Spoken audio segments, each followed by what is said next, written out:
Good morning students. Open page 84 और ये page मैंने खोलने के लिए इसलिए बोला है क्योंकि इसमें है फिगर 5.11। इसको एक बार फिर से देख लेते हैं। देखो, इसमें सबसे पहले इन्होंने दिखाया है, इस फिगर में एक साइड में लिखा है क्रॉस ए। क्रॉस ए, अब क्रॉस ए में इन्होंने क्या लिखा है? देखो, पेरेंटल कॉम्बिनेशन में यहाँ जहाँ पेरेंटल लिखा है यहाँ इन्होंने दो क्रोमोसोम्स बनाए हैं। पहले क्रोमोसोम में इन्होंने जो जीन्स बनाए, सॉरी एलील्स बनाए, वो एकदम पास पास हैं, वाई और डब्ल्यू। और दूसरे वाले में भी वाई और डब्ल्यू, क्योंकि जो क्रोमोसोम्स होते हैं वो पेयर्स में होते हैं, तो ये होमोलोगस क्रोमोसोम्स हैं। और ये जो पेरेंट है ये कैसा है? ये फीमेल पेरेंट। और मेल पेरेंट के केस में इन्होंने क्या बताया कि दो, एक ब्लू वाली लाइन बनाई थी और एक ये इसका होमोलोगस क्रोमोसोम है। और इसमें बनाया इन्होंने वाई प्लस और डब्ल्यू प्लस, और ये है मेल क्रोमोसोम। इसके बाद इन्होंने क्या दिखाया कि F1 जनरेशन में किस टाइप के ऑर्गेनिज्म बने। F1 जनरेशन में जो ऑर्गेनिज्म बने वो थे ऐसे कि उनमें कॉम्बिनेशन था वाई डब्ल्यू, वाई प्लस और डब्ल्यू प्लस। इसके बाद नेक्स्ट आया ये वाला ऑर्गेनिज्म, दूसरी पॉसिबिलिटी वाई डब्ल्यू, और ये आ गया ये पर्पल वाला। तो इससे हमें ये पता लगा कि ये वाला जो ऑर्गेनिज्म था इसमें ये वाले कैरेक्टर आया यहाँ से और ये वाला आया यहाँ से। और इस वाले में हमने क्या देखा कि ये वाला आया यहाँ से और ये वाला आया यहाँ से। लेकिन अभी भी y और w एक साथ हैं, y प्लस और w प्लस एक साथ हैं, जैसे कि पेरेंट में था। इसके बाद हम अगली जनरेशन में यानी कि F2 जनरेशन में क्या देखते हैं? F2 जनरेशन में हमें देखने को मिलता है कि y प्लस और w प्लस अभी भी एक साथ हैं, ठीक है। y और w एक साथ हैं। अगर हम लेफ्ट साइड में देखें, लेफ्ट साइड में क्या लिखा है? y प्लस डब्ल्यू प्लस एक साथ है, जहाँ लिखा है वाई साइड। फिर उसके बाद y और w एक साथ हैं। इसके बाद अगली जनरेशन में उसके बाद एक और जनरेशन बाद देखो, y प्लस डब्ल्यू प्लस साथ हैं और y और w साथ हैं। जबकि इधर देखें तो हमें y प्लस और w मिल रहे हैं और w प्लस y मिल रहे हैं। यानी कि यहाँ पर कौन से वाले वो ट्रेट टाइप मिलेंगे? यहाँ पर मिलेंगे ऐसे जो कि नॉन पेरेंटल या रिकॉम्बिनेंट टाइप। तो पेरेंटल टाइप है 98.7 और रिकॉम्बिनेंट है 1.3। उसका रीज़न तुम ये समझो कि पेरेंटल 98% होने का कारण यह है कि y और w जीन एक दूसरे के पास पास थी, इसलिए एक साथ इनहेरिट हो रही थी नेक्स्ट जनरेशन में। इसका मतलब क्या था कि उनके बीच में स्ट्रॉन्ग लिंकेज थी ड्यू टू लेस डिस्टेंस, और इसीलिए y प्लस डब्ल्यू और w प्लस वाई, ये जो रिकॉम्बिनेंट टाइप्स थे ये कम ऑब्जर्व हुए क्योंकि डिस्टेंस बहुत ही कम था। इसका रिवर्स केस है क्रॉस बी में। अब क्रॉस बी में उन्होंने क्या दिखाया कि देखो W और M दूर दूर हैं, W और M एकदम दूर दूर है। और दूसरा जो पेरेंट है उसमें हमें क्या दिखा है? W प्लस और M प्लस, यानी कि इसकी रिवर्स कंडीशन है। तो अब हमें क्या दिखेगा कि F1 जनरेशन में तो दिखेंगे वाइल्ड टाइप। ये वाइल्ड टाइप का मतलब है कि जैसे पेरेंट में कॉम्बिनेशन था वही सारे कॉम्बिनेशन दिखेंगे हमें लॉग डोमिनेंस की वजह से। लेकिन जब हम F2 जनरेशन में देखेंगे तो उसमें रिकॉम्बिनेंट्स भी उभरने लगेंगे, यानी नई कॉम्बिनेशंस बनने लगेंगी। जैसा कि तुम याद करो कि डाइहाइब्रिड क्रॉस में तुमने देखा था मेंडल के एक्सपेरिमेंट में कि उसमें राउंड और ग्रीन वाले सीड भी आने लगे थे, येलो और रिंकल्ड भी, यानी कि रिकॉम्बिनेंट आने लगे थे। तो अब यहाँ रिकॉम्बिनेंट कैसे दिखेंगे? देखो, यहाँ रिकॉम्बिनेंट की संख्या 37.2% है और पेरेंट्स की 62.8 है। रिकॉम्बिनेंट के बढ़ने का और पेरेंट्स के घटने का कारण है एलील्स के बीच का बढ़ा हुआ डिस्टेंस, जिसकी वजह से रिकॉम्बिनेशन आराम से बना पाती है। उसका साधारण सा कारण यह है कि अगर हम इन दोनों क्रोमोसोम्स को ऑब्जर्व करें तो इसमें क्रॉसिंग ओवर इस तरह से हो सकती है, W M, और ये इसका क्रोमोसोम है W प्लस M प्लस। ठीक है, अब तुम देख रहे हो कि जो एलिट्स दूर दूर होती हैं वो आराम से क्रॉसिंग ओवर कर लेती है, लेकिन अगर ये पास पास होती तो क्रॉसिंग ओवर ना कर पाती। और क्रॉसिंग ओवर की वजह से क्या होगा, इस W के साथ आ जाएगा ये M प्लस और W प्लस के साथ आ जाएगा ये M। ठीक है, अगर ये पास पास लोकेटेड होती तो इस तरह से क्रॉस ओवर ना कर पाती। ये इसका एक्सप्लेनेशन इस डायग्राम का कि इसमें ये डिफरेंट परसेंटेज क्यों ऑब्जर्व हो रही है। ये है रेस्पेक्टिव लोकेशन की वजह से कि जीन्स एक दूसरे से कितने कितने डिस्टेंस पर लोकेटेड हैं। चलो अब हम बढ़ते हैं आगे।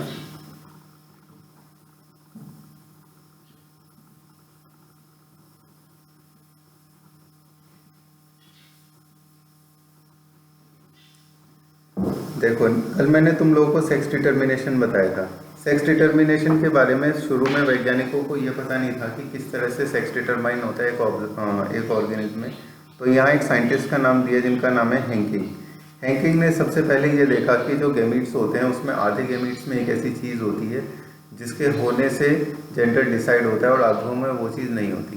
फिर बाद में उन्होंने देखा कि वो जो चीज़ थी वो एक टाइप का क्रोमोसोम था। और फिर उन्होंने ये कहा कि जो ऐसे क्रोमोसोम्स होते हैं, क्रोमोसोम्स के भी दो टाइप्स होते हैं। जो जेंडर डिसाइड करेंगे उनको हम कहेंगे सेक्स क्रोमोसोम, क्योंकि उन पर वो एलीट्स लोकेटेड हैं जो कि डिसाइड करती हैं जेंडर को, क्योंकि उन जीन्स के कोड होने पर सेकेंडरी सेक्सुअल कैरेक्टर्स डेवलप हो जाते हैं, है ना। Sex chromosome, sex hormones release होने लगते हैं, तो उसको कहा गया सेक्स क्रोमोसोम। उस पोजीशन के अलावा जो बाकी क्रोमोसोम्स होते हैं उन सबको कहते हैं ऑटोसोम्स, यानी कि जो बॉडी की दूसरी फंक्शंस को गवर्न यानी कंट्रोल करते हैं उनको ऑटोसोम्स कहते हैं। तो ह्यूमन बींग्स में शुरू के 22 पेयर्स हुए ऑटोसोम्स, 23rd पेयर हुआ सेक्स क्रोमोसोम। और चलो इसके बाद हम बढ़ते हैं आगे। नेक्स्ट जो टॉपिक है आज का हमारा वो है म्यूटेशन।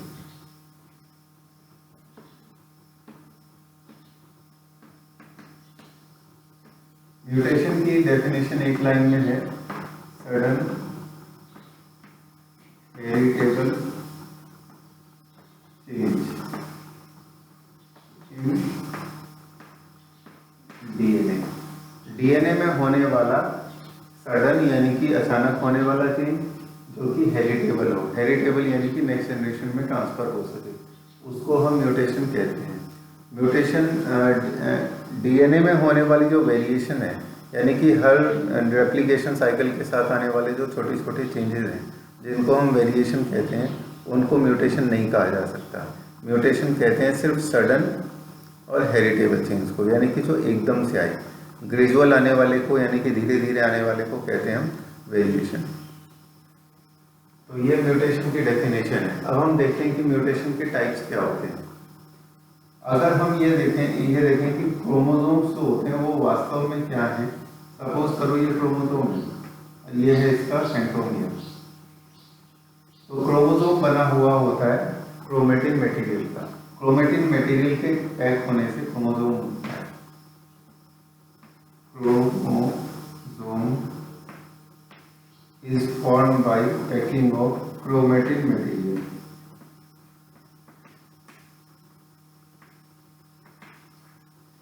और क्रोमेटिन मटेरियल क्या होता है, ये कंडेंस्ड फॉर्म है किसकी, डीएनए की। और अगर तुम याद करो तो डीएनए में क्या होता था, डीएनए में एक बैकबोन है, backbone made up of phosphate and nitrogenous base. Phosphate nitrogenous base, phosphate nitrogenous base, phosphate nitrogenous base. ये मैं सिंपल करके समझा रहा हूँ। सॉरी, नाइट्रोजनस बेस में ये है पेंटोज शुगर, पेंटोज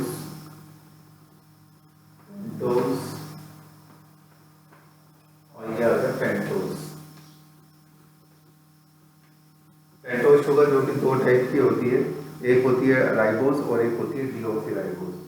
तो डीएनए के एक स्ट्रैंड में ये स्ट्रक्चर है और दूसरे स्ट्रैंड में क्या स्ट्रक्चर होगा, यहाँ पर भी वही है, पी यानी फॉस्फेट, फिर पेंटोज शुगर, फिर फॉस्फेट, फिर पेंटोज शुगर,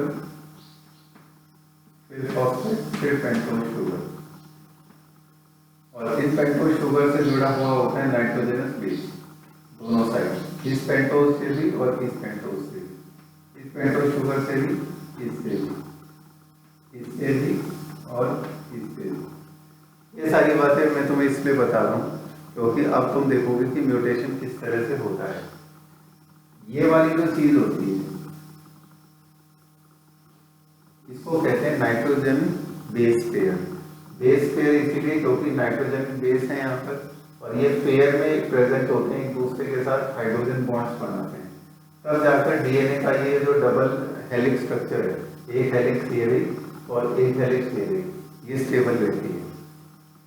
तो अगर एक पर्टिकुलर नाइट्रोजनस बेस पेयर किसी वजह से डिलीट हो जाए या किसी वजह से इंसर्ट हो जाए तो उसको हम कहते हैं म्यूटेशन, और उसकी वजह से उसको पॉइंट म्यूटेशन कहते हैं। उसकी वजह से जो पैदा होती है उसको फ्रेम शिफ्ट म्यूटेशन कहते हैं।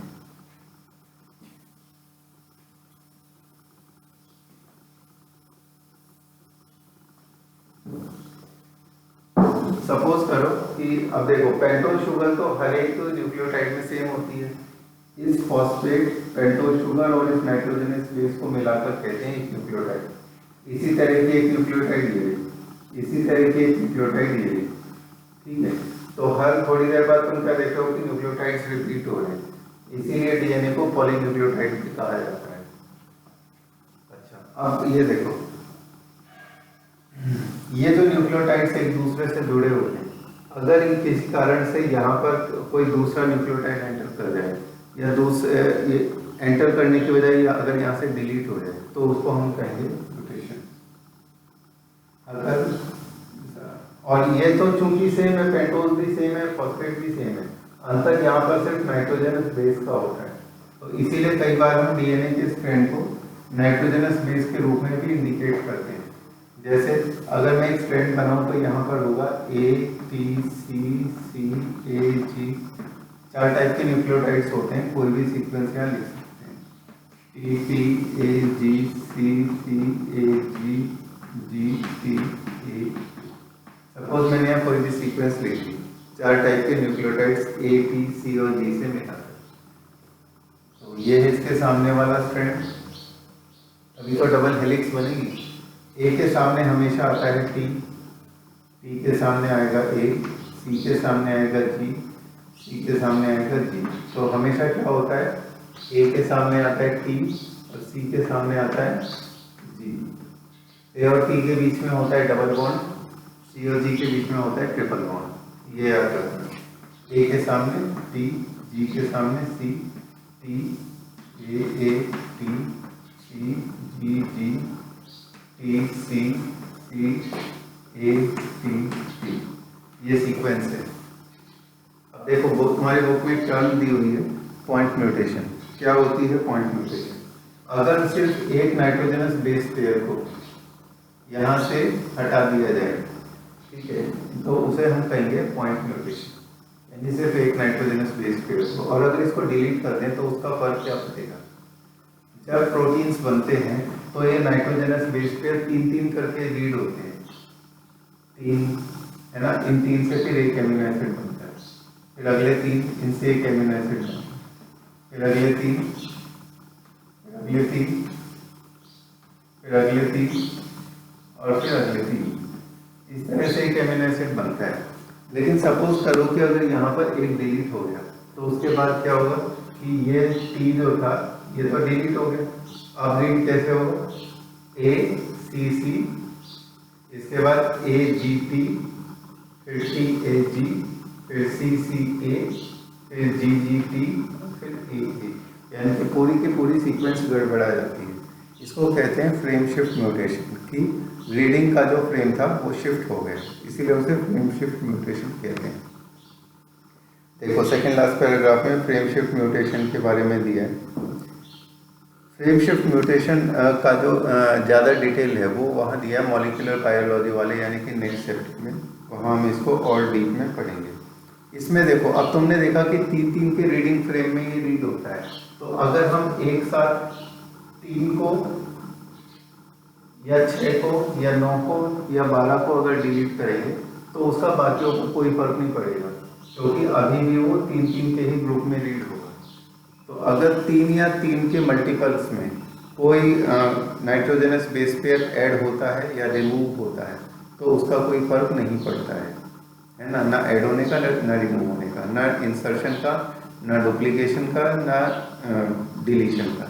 लेकिन अगर 3 के अलावा कोई और नंबर्स जैसे 1 या 2 है ना, 5, 7 एंटर वो अंदर आएगा या फिर उससे डिलीट होगा तो उसका फर्क पड़ता है, उससे हो जाएगी फ्रेम शिफ्ट म्यूटेशन। देखो इसका एक एग्जांपल दिया एक डिजीज का, वो है sickle cell anaemia. Sickle cell anaemia, sickle cell anaemia, ये पॉइंट म्यूटेशन का एग्जांपल है। कैसे है ये आने वाले हम पेजेस में पढ़ेंगे कि कौन सी नाइट्रोजनस बेस पेयर उसमें रिमूव होता है जिसकी वजह से क्या कॉम्प्लिकेशन होती है।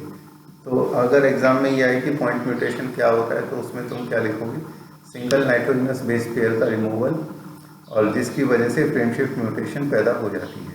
एग्जाम्पल पूछेंगे तो लिखोगे क्या, ये सिकल सेल एनीमिया। इसके बाद बात आती है, देखो पेज इसी पेज पर सेकंड पैराग्राफ में, as you will learn in chapter 6 DNA helix run continuously from one end to another in each chromatid in a highly supercoiled form, therefore loss, deletion or gain, insertion, duplication of a segment of DNA। तो change किस किस तरह का हो सकता है। सबसे पहले इन्होंने कहा है डिलीशन, जैसे मैंने यहाँ एक डिलीट करके बताया कि नाइट्रोजनस बेस डिलीट हो सकते हैं, जैसे एक डिलीट हो सकता है ऐसे ही 2 या उससे भी ज़्यादा डिलीट हो सकते हैं। फिर बात आती है इंसर्शन। सपोज करो कि यहाँ पर बीच में कोई इंसर्ट हो जाए, जैसे सी और ए के बीच में अगर जी इंसर्ट हो जाए तो उससे क्या होगा, ये जो इसके सामने वाले जी और टी, इनके बीच में भी फिर किसको आना पड़ेगा, सी, क्योंकि जी अगर आए तो उसके सामने सी को आना पड़ेगा। तो और आगे का सारा जो रीडिंग फ्रेम है वो चेंज हो जाएगा। इसके बाद इन्होंने दिया है डुप्लीकेशन, कि अगर यहाँ पर टी है, इस समय तो एक ही है, तो अगर किसी कारण से यहाँ पर एक और टी इंसर्ट हो जाए तो उसे क्या कहेंगे, डुप्लीकेशन। इस तरह के जो चेंजेस हैं उनको हम क्या कहते हैं, mutations.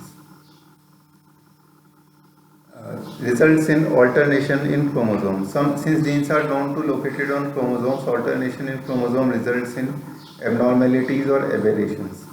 Chromosomal aberrations are commonly observed in cancer cells. यानी कि इन म्यूटेशंस की वजह से कैंसर भी हो सकता है, कैंसरस सेल्स में ऑब्जर्व होते हैं। लास्ट वाले पैराग्राफ में देखो कि किस तरह से म्यूटेशन हो सकती है, उसके कई कारण होते हैं। म्यूटेशन होने के अगर कोई केमिकल है या कोई रेडिएशन है, क्योंकि कुछ केमिकल्स म्यूटेशन कॉज करने वाले यानी कि म्यूटाजेंस होते हैं। कई केमिकल्स म्यूटाजेंस होते हैं यानी कि वो म्यूटेशन को कॉज करते हैं। म्यूटा मतलब म्यूटेशन, जेन मतलब जेनरेटिव, म्यूटेशन जेनरेटिव। जैसे कि टबैको खाने वाले लोग, उसके अंदर निकोटीन नाम का सब्सटेंस पाया जाता है जो कि कार्सिनोजेनिक होता है यानी कैंसर कॉजिंग होता है। तो वो कैंसर क्यों कॉज कर रहा है, कार्सिनोजेनिक। एग्जाम्पल मैंने क्या बताया, निकोटीन। वो कैंसर कॉजिंग इसीलिए है क्योंकि वो क्या कर रहा है, वो म्यूटेशन कॉज कर रहा है और इस वजह से फिर हमें कैंसर हो जाता है। कैंसर क्या होता है ये आने वाले कुछ चैप्टर्स में हम पढ़ेंगे कि अनकंट्रोल्ड सेल डिवीजन हो जाता है। तो उसमें कुछ ऐसे कैंसर कॉजिंग सब्सटेंस हैं जो सेल का ये जो सेल डिवीजन का कंट्रोल है वो हटा देते हैं। फिर सेल इतनी तेजी से मल्टीप्लाई होते हैं कि वहाँ पर ट्यूमर फॉर्मेशन यानी कि कैंसर डेवलपमेंट हो जाता है। कुछ रेडिएशंस भी होती हैं जैसे कि यूवी रेडिएशंस, इनकी वजह से भी हमें हो सकता है। तो इन सब चीज़ों से हमें बचना चाहिए। इसके बाद नेक्स्ट टॉपिक पर आते हैं, जेनेटिक डिसऑर्डर्स यानी कि पेडिग्री एनालिसिस।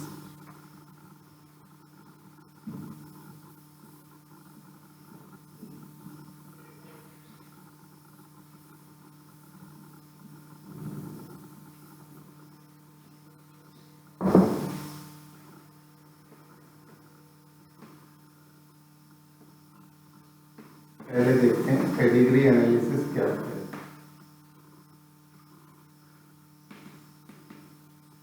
देखो जेनेटिक डिसऑर्डर्स जो होते हैं वो जीन्स, डिफेक्टिव जीन अगर प्रोजेनी में यानी नेक्स्ट जनरेशन में ट्रांसफर हो जाए तो उस वजह से उस ऑफस्प्रिंग को भी हो जाएंगे।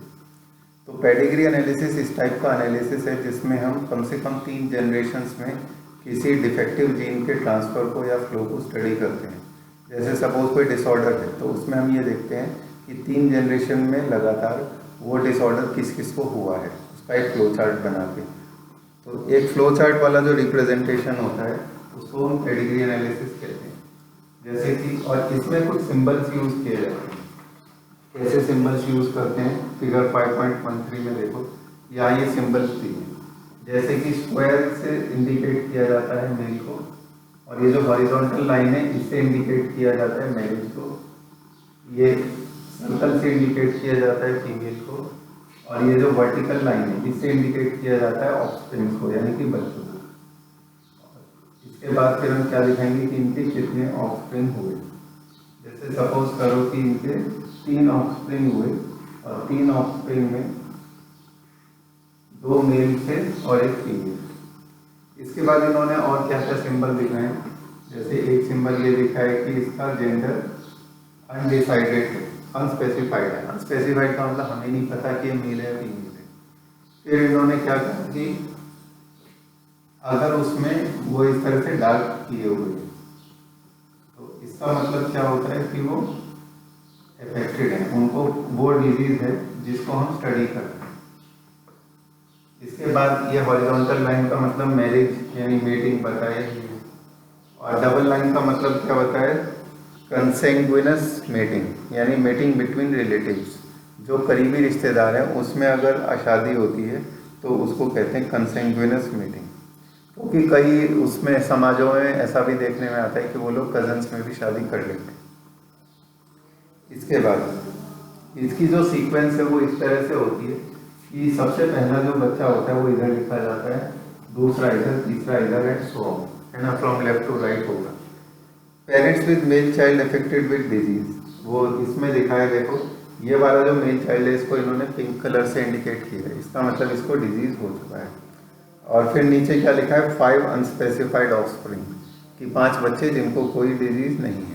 तो पेडिग्री एनालिसिस से ये फ़ायदा होता है कि उससे वैज्ञानिकों को ये पता लग जाता है कि इनके जो जनरेशन्स हैं यानी 3 पीढ़ियाँ कम से कम, इसमें डिजीज़ का फ्लो इस तरह से है, और आगे आने वाला जो बच्चा है उसमें होने की संभावना कितनी है परसेंटेज वाइज।